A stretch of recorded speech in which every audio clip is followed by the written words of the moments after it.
ಆಗಿದ್ದು ಕನಕಪುರದ ಹತ್ರ ಕೆರಳಾಳ ಸಂದ್ರ ಅಂತ. ಇಡೀ ಸಿನಿಮಾ ಆ ಪ್ರಾಂತದಲ್ಲಿ ಆಯಿತು. ಕೆರಳಾಳ ಸಂದ್ರ, ಸುಂಡುಗಟ್ಟ, ಆಮೇಲೆ ಶ್ರೀನಿವಾಸಪುರ ಅಂತ ಒಂದು ಜಾಗ ಇದೆ. ತುಂಬ ಅಲ್ಲೆಲ್ಲ ಸಾಕಷ್ಟು ಊರಿದೆ. ಬಟ್ ತುಂಬ ಮುಖ್ಯವಾದ ಪೋರ್ಷನ್ಸ್ಗಳಷ್ಟು ಆಗಿದ್ದು ಕೆರಳಾಳ ಸಂದ್ರ. ಆಮೇಲೆ ಈ ಸಾಂಗ್ ಅಷ್ಟು ಆಗಿದ್ದು ಬೆಟ್ಟದಲ್ಲಿ, ಸುಂಡುಗಟ್ಟದಲ್ಲಿ ಒಂದು ಬೆಟ್ಟ ಇದೆ, ತುಂಬ ಚೆನ್ನಾಗಿರುತ್ತೆ ಬೆಟ್ಟ, ಅಲ್ಲಾಗಿದ್ದಂತಹ ಒಂದು ಶೂಟಿಂಗು. ಇನ್ನು ಮಿಕ್ಕಿದ್ದಷ್ಟು ಅಂದರೆ ಬೆಂಗಳೂರಿಗೆ ಬರಲೇ ಇಲ್ಲ ಅಣ್ಣ. ಒಂದೇ ಒಂದು ಶಾರ್ಟ್ಗೋಸ್ಕರ ಅಥವಾ ಒಂದು ಸೀನ್ಗೋಸ್ಕರ ಬೆಂಗಳೂರಿಗೆ ಬರೋ ಪ್ರಮೇಯ ಬಂತು. ಇಲ್ಲ, ಇಡೀ ಸಿನಿಮಾ ಕನಕಪುರದಲ್ಲೇ ಶೂಟಿಂಗ್ ಆಗಿತ್ತು. ತುಂಬ ಆ್ಯಕ್ಟಾಗಿರೋಂಥ ಜಾಗ, ಅತ್ಯದ್ಭುತ ಲೊಕೇಶನ್ಗಳಿದೆ ಕನಕಪುರದಲ್ಲೇ. ಸೊ ಹಾಗಾಗಿ ಅಲ್ಲೇ ನಾವು ಇಡೀ ಸಿನಿಮಾನ ಕಂಟಿನ್ಯೂ ಮಾಡ್ಕೊಂಡ್ವಿ.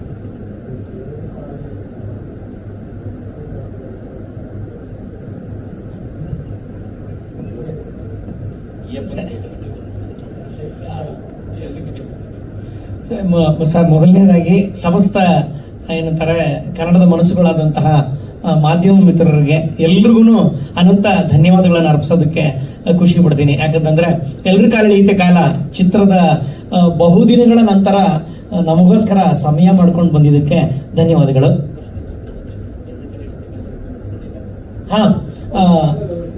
ಅಚಾನಕ್ ಆಗಿ ನಮ್ದೊಂದು ಬಳಗ ಇದೆ ಸರ್, ಸುಜಯ್ ಶಾಸ್ತ್ರಿ, ನಾನು, ಪ್ರದೀಪ, ಇದ್ರ ಜೊತೆಗೆ ಇನ್ನೊಬ್ಬ ಇದ್ದಾನೆ ಅಲ್ಲಿ ನಮ್ಮ RR ನಗರದಲ್ಲಿ, ಸಂತೋಷ್ ಬಾದರ್ದಿನಿ, ಸಂತೋಷ್ ಅಂತ ಹೇಳಿ ಬೆಲ್ಬಾಟಮ್ ಚಿತ್ರವನ್ನ ಅದರ ನಿರ್ಮಾಪಕ. ನಾವೆಲ್ಲ ಒಂದೇ ಬಳಗದವರು. ಅವನ ಆಫೀಸಲ್ಲಿ ಕೂತಾಗ ನಾವು ಡಿಸ್ಕಷನ್ ಮಾತುಕತೆಗೆ ಅಂತ ಕೂತಿದ್ವಿ. ಅಂತ ಸಂದರ್ಭದಲ್ಲಿ ಸಮಯದ ಬಗ್ಗೆ ಸಿನಿಮಾ ಮಾಡ್ತಾ ಇದೀವಿ, ಅದಕ್ಕೆ ಸಂಬಂಧಪಟ್ಟಂತ ಟೈಟ್ಲೇ ಬೇಕಲ್ಲ ಅಂತಂತೇಳಿ ಯೋಚನೆ ಮಾಡ್ತಾ ಇದ್ದಾಗ ರಪ್ಪ ಅಂತ ಅಂದ್ಬಿಟ್ಟು ಆಡಿಯೋ ಒಂದು ಪ್ಲೇ ಆಗೋದಕ್ಕೆ ಶುರು ಆಯ್ತು.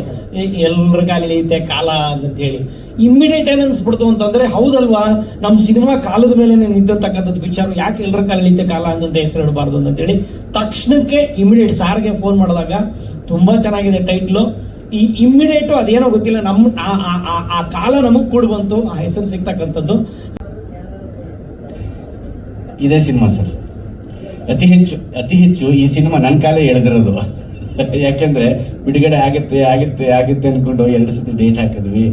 ಆಮೇಲೆ 2 ಸತಿ ನಾವು ಬರ್ತಾ ಇದೀವಿ ಅಂತಂದ್ವಿ ಸರ್. ಕಾರಣ ಏನು ಅಂದ್ರೆ 2-3 ವಿಚಾರ ಇತ್ತು ಸರ್. ಅಂದ್ರೆ ಒಂದು ಭ್ರಾಂತು, ಏನು ನಮ್ಮ ಸಿನಿಮಾ ಒಂಚೂರು ಸೇಲ್ ಆಗಲಿ, ಯಾಕೆಂದ್ರೆ ಲಾಂಚ್ ಆಗಿದೆ ಅವ್ರದ್ದು.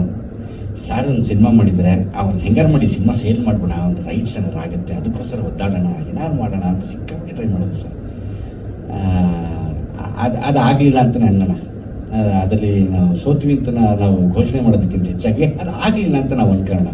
ಹಾಗಾಗಿ ಅದಕ್ಕೋಸ್ಕರ ಒಂಚೂರು ಸಮಯ ತಗೊಂಡು ಎಳೆದಾಡ್ಕೊಂಡ್ಬಿಟ್ವಿ. ಹಾಗಾಗಿ ಈ ಹೊಣೆಯನ್ನು ನಾನೇ ಹೊರಬೇಕಾಗುತ್ತೆ. ಯಾಕೆಂದರೆ ನಿರ್ದೇಶಕನಾಗಿ ಸರ್ದು ಯಾವುದೇ ಒಂದು ಪಾತ್ರ ಇಲ್ಲ ಇದರಲ್ಲಿ. ಯಾಕೆಂದರೆ ಸರ್ ಯಾವತ್ತೂ ಹೇಳಿದ್ರು, ಪಾಪ ನೀವು ಸಿನಿಮಾ ರಿಲೀಸ್ ಮಾಡಿ ಆಗಿದ್ದಾಗ ಹೋಗ್ಲಿ ಅಂತ. ಇಲ್ಲ ಸರ್, ಒಬ್ಬ ವ್ಯಕ್ತಿ ಲಾಂಚ್ ಆಗ್ತಿದ್ದಾನೆ, ಅವನು ಅಂದರೆ ಸಿನಿಮಾ ಕೆರಿಯರ್ ಕಂಟಿನ್ಯೂ ಆಗಬೇಕು ಅಂತಂದರೆ ಫಸ್ಟ್ ಸಿನಿಮಾನ ಏನಪ್ಪ ಅನ್ನೋವಂಥದ್ದು. ಎಷ್ಟು ಅಭಿಮಾನಿಗಳಿದ್ರೋ ಅಷ್ಟೇ ಕಾಲೆಳೆಯೋರು ಇರ್ತಾರೆ. ಹಾಗಾಗಿ ಅವ್ರ ಕಾಲಿಗೆ ನಾವು ಯಾರು ಸಿಗಾಕೋಬಾರ್ದು ಅಂತ ಅನ್ನೋದು. ಬಟ್ ಅದು ಬರ್ದಿತ್ತು ಅನ್ಸುತ್ತೆ, ಕಾಲೆಳಿಲೇಬೇಕಾಗಿತ್ತು ಅಂತ. ಸೊ ಕಾಲೆಳಿಸ್ಕೊಂಡ್ವಿ ನಾವು. ಸರಿ, ಇಲ್ಲ ಸರ್, ಇನ್ನೂ ಇಲ್ಲ, ಧೈರ್ಯ ಮಾಡಿ ಭಗವಂತನ ಮೇಲೆ ವಾರ ಹಾಕಿ ಮುನ್ನುಗ್ತಾ ಇದ್ದೀವಿ. ಇದು ಹೊರತಾಗಿರೋಂಥ ಕಂಟೆಂಟು ಸರ್. ಅದಂತೂ ತಾರಮ್ಮ ಮಾಡಿದ್ದಾರೆ, ದತ್ತಣ್ಣ ಮಾಡಿದ್ದಾರೆ, ರಾಕೇಶ್ ಪೂಜಾರಿ ಕಾಣಿಸ್ಕೋತಾರೆ. ದ್ವಿತೀಯಾರ್ಧದಲ್ಲಿ ಮಾತ್ರ ಚಂದನ್ ಶೆಟ್ಟಿ ಹಾಗೂ ರಾಕೇಶ್ ಪೂಜಾರಿ ಹೊತ್ತು ತಗೊಂಡು ಹೋಗ್ತಾರೆ ಸಿನಿಮಾನ. ಮೊದಲನೇ ಹಂತದಿಂದ ನಾನು ಐ ಆಮ್ ಅ ವಿಟ್ನೆಸ್. ನಾನೇ ಸರಿ, ನಾನು, ಸುಜಿಯ, ರಾಜ್ಗುರು 3 ಜನ ಒಂದು 500 ಸತಿ ಜಗಳ ಮಾಡ್ತೀವಿ, ಒಂದು 500 ಸತಿ ಒಂದಾಗ್ತೀವಿ. ಒಂದಾದ ತಕ್ಷಣ ಏನೋ ಒಂದು ಶುರು ಹಚ್ಕೋಬೇಕು ಅಂತ ಶುರು ಮಾಡಿದ ಒಂದು ಚಿತ್ರ ಎಲ್ಲರ ಕಾಲ ಎಳೆಯುತ್ತೆ ಕಾಲ. ನೀನು ಡೈರೆಕ್ಟ್ರು, ನೀನು ರೈಟರು, ನೀನು ಮ್ಯೂಸಿಕ್ಕು, ಈ ಥರ ಹಂಚ್ಕೊಂಡು ಪ್ರೊಡ್ಯೂಸರ್ನ ಹೆಂಗೆ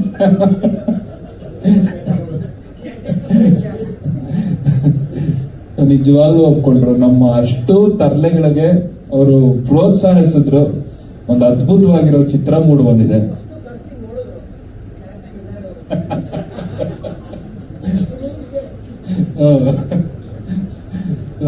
ಮಜಾ ಮಾಡ್ಕೊಂಡು ಮಾಡಿದೀವಿ ಇಡೀ ಮೂವಿ. ನಮಗೆ ಮಜಾ ಬಂದಿದೆ ಅಂದರೆ ನಾವು ಬಿಲೀವ್ ಮಾಡೋದು, ನಾವು ಮಜಾ ಮಾಡಿದ್ರೆ ನೋಡೋರು ಮಜಾ ಮಾಡ್ತಾರೆ. ಪ್ರತಿಯೊಂದು ಇದರಲ್ಲೂ ನಮಗೆ ನಾವೇ ಕ್ರಿಟಿಕ್ ಆಗಿದ್ದೀವಿ, ಒಂದಿಷ್ಟು ತಿಳಿದವ್ರಿಗೂ ತೋರಿಸಿದ್ದೀವಿ. ನೋಡಿ, ದಯವಿಟ್ಟು ಇದನ್ನು ಪ್ರೇಕ್ಷಕರಿಗೆ ತಲುಪಿಸಿ, ನಿಮ್ಮ ಕಡೆಯವ್ರಿಗೆ ಹೇಳಿ. ಮಾಧ್ಯಮ ಮಿತ್ರರಲ್ಲಿ ವಿನಂತಿ, ದಯವಿಟ್ಟು ಇದನ್ನು ಶೇರ್ ಮಾಡಿ, ಪೋಸ್ಟ್ ಮಾಡಿ. ಧನ್ಯವಾದಗಳು. ಮೌನ ಸುಮಧುರ, ಇದು ಒಂದು ಏನು ಸ್ಪೆಷಲ್ ಆಗುತ್ತೆ ನನಗೆ ಪ್ರದೀಪ್ಗೆ ಅಂದರೆ, ನಾವು ನೂರಾರು ಹಾಡುಗಳನ್ನ ಕಂಪೋಸ್ ಮಾಡಿದ್ದೀವಿ, ಸಾಕಷ್ಟು ಕಾರ್ಯಕ್ರಮಗಳನ್ನು ನೀಡಿದ್ದೀವಿ. ಆ್ಯಸ್ ಸಿಂಗರ್ಸ್ ಸುಮಾರು ನೂರಾರು ಹಾಡುಗಳನ್ನ ಹಾಡಿ ಬಿಡುಗಡೆ ಮಾಡಿದ್ದೀವಿ. ಆದರೆ ಒಂದು ಗೀತೆ ರಚನೆ, ಅದರಲ್ಲೂ ನಮ್ಮ ಮೊದಲ ಗೀತೆ ರಚನೆ ಸಿನಿಮಾಗೆ ಮಾಡ್ತಾ ಇದ್ದೀವಿ ಅನ್ನೋದು ಭಾಳ ಸ್ಪೆಷಲ್ ಆಗುತ್ತೆ. ಈ ಒಂದು ಹಾಡನ್ನ ನಾವು ಇಬ್ಬರು ಸೇರಿ ಬರೆದು ಕಂಪೋಸ್ ಮಾಡಿ ಅದನ್ನು ಆರ್ಕೆಸ್ಟ್ರೇಟ್ ಮಾಡಿದಂಥವ್ರು ವರುಣ್ ಪ್ರದೀಪ್. ವರುಣ್ ಈ ಇಡೀ ಚಿತ್ರದಲ್ಲಿ ನಮ್ಮ ಜೊತೆಗೆ ಹಿನ್ನೆಲೆ ಸಂಗೀತ, ಬ್ಯಾಕ್ಗ್ರೌಂಡ್ ಸ್ಕೋರನ್ನು ಮಾಡಿದ್ದಾರೆ ನಮ್ಮ ಜೊತೆಗೆ. ಹಾಗೆ ನಮ್ಮ ಇಡೀ ಮ್ಯೂಸಿಕ್ ಟೀಮ್ನಲ್ಲಿ ಕನ್ನಡದ ಸುಪ್ರಸಿದ್ಧ ಇನ್ಸ್ಟ್ರೂಮೆಂಟಲಿಸ್ಟ್ಗಳನ್ನು ನಾವು ಇನ್ವಾಲ್ವ್ ಮಾಡ್ಕೊಂಡಿದ್ದೀವಿ. ನಮ್ಮ ವೇಣುಗೋಪಾಲ್ ರಾಜು ಸರ್ ಬಂದಿದ್ದಾರೆ, ಅವರು ನುಡಿಸಿದ್ದಾರೆ. ಮತ್ತು ಗಿಟಾರ್ ಶ್ರೀನಿವಾಸ ಆಚಾರ್ಯ ಅವರು, ಮತ್ತು ನಮ್ಮ ಅನೇಕ ಎಲ್ಲ ಲೈವ್ ಇನ್ಸ್ಟ್ರೂಮೆಂಟ್ಸನ್ನು ಹಾಕಿಕೊಂಡು ನಾವು ಹಾಡುಗಳನ್ನ, ಆ ಫೀಲ್, ನಾವು ರೆಟ್ರೋ ಫೀಲ್ ತೆಗಿಬೇಕಂದ್ರೆ ನಾವು ಆ ತಬಲಾನ ಯೂಸ್ ಮಾಡಲೇಬೇಕು, ಸಿತಾರನ್ನು ಯೂಸ್ ಮಾಡಲೇಬೇಕು, ಹಾಗೆ ಕೊಳಲನ್ನು ಯೂಸ್ ಮಾಡಬೇಕು. ಎಲ್ಲ ಲೈವ್ ಟಚ್ ಆದಷ್ಟು ನಿಮಗೆ ಫ್ರೆಶ್ ಆಗಿ ಕೇಳಿಸುತ್ತೆ. ಪ್ರತಿಯೊಂದು ಹಾಡನ್ನಲ್ಲೂ ನಿಮಗೆ ಪ್ರೋಗ್ರಾಮಿಂಗ್ ಕಮ್ಮಿ, ಆದಷ್ಟು ಬೇಸ್ ಟ್ರ್ಯಾಕ್ ಮಾತ್ರ ಪ್ರೋಗ್ರಾಮಿಂಗ್ ಮಾಡಿ ಅದರ ಮೇಲೆ ತುಂಬಾ ವರುಣ್ ನಮ್ಮ ಜೊತೆಗೆ ವರ್ಕ್ ಮಾಡಿ ಎನ್ಹ್ಯಾನ್ಸ್ ಮಾಡಿದ್ದಾರೆ. ಆಮೇಲೆ ಪ್ರತಿಯೊಂದು ಐಡಿಯಾ, ಒಂದೊಂದು ಪಲ್ಲವಿಯಲ್ಲೂ, ಒಂದೊಂದು ಚರಣದಲ್ಲೂ, ಒಂದೊಂದು ಸೀನ್ಗೂ ನಮ್ಮ ಜೊತೆ ಕೂತ್ಕೊಂಡು 4, 5, 6, 7, 8, 9, 10 ಸಲ ರಿವರ್ಕ್ ಮಾಡಿಸಿದ್ದು ಅಲ್ಲಿ ಫೋನ್ ನೋಡ್ತಾ ಕೂತ್ಕೊಂಡಿದ್ದಾರೆ ಸುಜಯ್. ಯಾಕೆಂದರೆ ಎಷ್ಟು ಆಪ್ಷನ್ಸ್ ಕೊಟ್ಟರು ಇದು ಇನ್ನೊಂಥರ ಬೇಕು, ಮತ್ತೊಂದು ಥರ ಬೇಕು ಅಂತ, because he was very clear ಏನು ಬೇಕು ಅಂತ. ಸುಜಯ್ ವಾಸ್ ಅಬ್ಸಲ್ಯೂಟ್ಲಿ ಕ್ಲಿಯರ್, ಅದನ್ನೇ ಅವರು ತಗೊಂಡ್ರು. ಪ್ರತಿಯೊಂದು ಸೀನಲ್ಲೂ ಕೂಡ ಸಾಕಷ್ಟು ನಮಗೆ ಆರ್ ಮಾಡಬೇಕಾದ್ರೆ ಹೀಗೆ ಇರಬೇಕು, ಈ ಥರ ಸಂಗೀತನೇ ಬರಬೇಕು, ಇಲ್ಲಿ ಒಂದು ಹಳೆಯ ಸಿನಿಮಾದ ಫೀಲಿಂಗೇ ಬರಬೇಕು. ಆರ್ ಬಿಟ್ಸನ್ನು ಕೂಡ ನಾವು ಲೈವ್ ಇನ್ಸ್ಟ್ರೂಮೆಂಟ್ಸ್ ಯೂಸ್ ಮಾಡ್ಕೊಂಡು ರೆಕಾರ್ಡ್ ಮಾಡಿದ್ವಿ. ನಾವು ಬರೀ ಸಾಂಗ್ಸ್ಗೆ ಮಾತ್ರ ಲೈವ್ ಇನ್ಸ್ಟ್ರೂಮೆಂಟ್ಸ್ ಯೂಸ್ ಮಾಡಿಲ್ಲ, ಆರ್ ಬಿಟ್ಸ್ಗೂ ಕೂಡ ಸಾಕಷ್ಟು ಬಿಟ್ಸನ್ನು ಮಾಡಿದ್ದೀವಿ. ಆಮೇಲೆ ನಿಮಗೆ ಟೈಟಲ್ ಟ್ರ್ಯಾಕ್ ಒಂದು ಮಾಡಿದ್ದೀವಿ, ಅದಂತೂ ನಿಜವಾಗ್ಲೂ ಸರ್ಪ್ರೈಸ್ ಆಯಿತು. ಅದು ಒಂದು ರೆಟ್ರೋ ಥೀಮಲ್ಲಿ ಮಾಡಿದ್ದೀವಿ.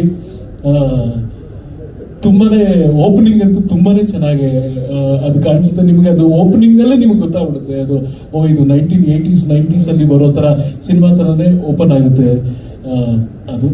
ಆಮೇಲೆ ಇವತ್ತು ಬಿಡುಗಡೆಯಾದಂಥ ಹಾಡನ್ನು ಹಾಡಿರೋದು ಅನುರಾಧ ಭಟ್ ಅವರು ಮತ್ತು ದರ್ಶನ್ ನಾರಾಯಣ್ ಅಂತ ಸಿಂಗರ್ಸ್. ಅವರಿಬ್ಬರು ತುಂಬ ಅದ್ಭುತವಾಗಿ ಹಾಡಿದ್ದಾರೆ. ಆಮೇಲೆ ನಮಗೆ ಇಡೀ ಚಿತ್ರದಲ್ಲಿ ನಾವು ಸರ್ ಇನ್ನೊಂದೆರಡು ಇನ್ಸ್ಟ್ರೂಮೆಂಟ್ ಎಕ್ಸ್ಟ್ರಾ ಬೇಕು ಸರ್ ಇನ್ನೊಂದು ಅಡಿಷ್ನಲ್ ಆಗಿ ಇನ್ನೊಂದು ದಿನ ರೆಕಾರ್ಡಿಂಗ್ ಮಾಡೋಣ ಸರ್ ಇನ್ನೊಂದು 4 days ಎಕ್ಸ್ಟೆಂಡ್ ಆಗುತ್ತೆ ಸರ್ ಅಂತ ಬೇಕಾದಷ್ಟು ಕಾಟ ಕೊಟ್ಟಿದ್ದೀವಿ ಗೋವಿಂದ ರಾಜು ಸರ್ಗೆ. ಅವ್ರು ಮಾತ್ರ ಯಾವುದಕ್ಕೂ ಇಲ್ಲ ಅಂತ ಅಂದಿಲ್ಲ, ಅಷ್ಟು ಮುಕ್ತ ಮನಸ್ಸಿನಿಂದ ನಮ್ಮ ಏನೇನು ರಿಕ್ವೈರ್ಮೆಂಟ್ಸ್ ಇದೆ ನಮಗೆ ಕಂಪ್ಲೀಟ್ ರಿಸೋರ್ಸಸ್ ಅನ್ನು ಅವರು ನೀಡಿದ್ದಾರೆ. ಯಾವುದಕ್ಕೂ ಒಂದು ದಿನಕ್ಕೂ ಅವ್ರು ಬೇಜಾರು ಮಾಡ್ಕೊಂಡಿದ್ದಾಗಲಿ